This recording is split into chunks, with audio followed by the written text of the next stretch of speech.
Dans les légendes anciennes, certains sages vivaient plus de 100 ans, parfois plusieurs siècles. Que mangeaient-ils réellement? Vivaient-ils comme dans les mythes, se nourrissant seulement de rosée et d'air, sans jamais toucher à la nourriture humaine?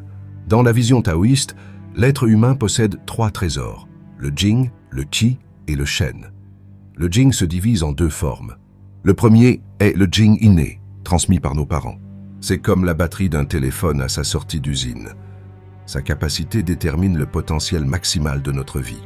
Le second est le jing acquis, issu de ce que nous mangeons et buvons chaque jour, comme une batterie externe qui recharge le téléphone. Le jing inné, une fois utilisé, diminue sans retour. Quand il est épuisé, la vie s'éteint.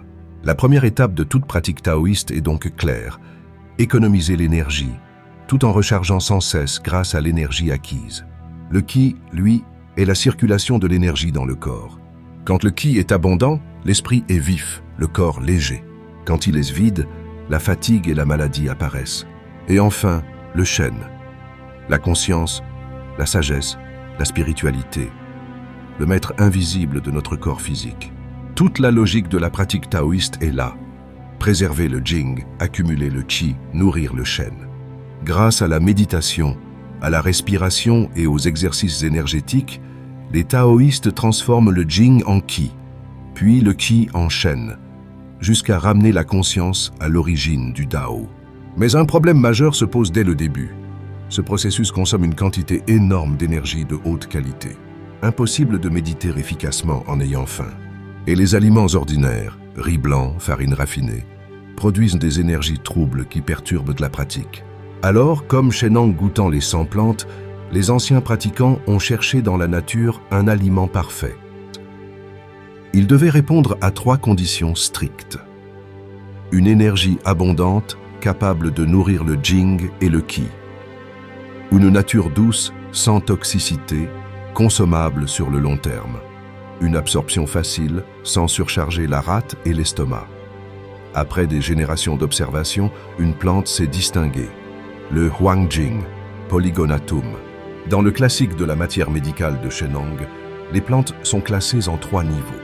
Les plus élevées, appelées plantes supérieures, ne servent pas à soigner les maladies, mais à nourrir la vie, prolonger l'existence et ralentir le vieillissement.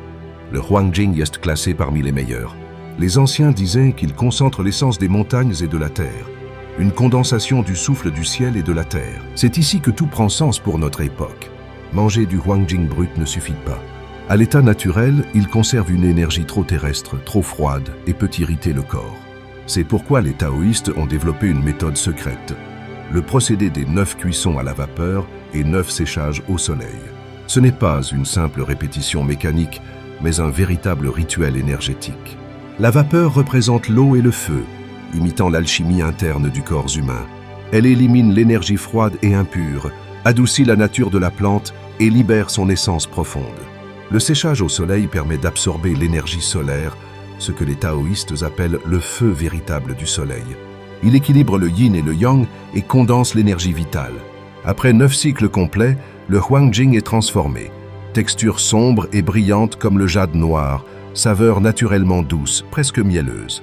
À ce stade, ce n'est plus un simple remède, mais un aliment énergétique, doux, équilibré, consommable sur le long terme. Aujourd'hui, nous ne cherchons pas à devenir immortels. Mais nous vivons dans une époque qui vide chaque jour notre jing, notre qi et notre shen. Nuit blanche, stress, anxiété, alimentation irrégulière. Fatigue chronique, baisse de concentration, morale en berne. Ce sont les signes d'une dette énergétique invisible. Le Huangjing, préparé selon la méthode ancienne, agit comme une recharge lente et profonde. Il restaure l'énergie, réorganise le chaos intérieur et aide à retrouver une vitalité stable et durable. Dans le coin inférieur gauche de la vidéo, tu trouveras une sélection rigoureuse de Huangjing préparée selon la méthode traditionnelle des 9 cuissons et 9 séchages. Si cela résonne en toi, tu peux l'essayer. À très bientôt pour la prochaine vidéo.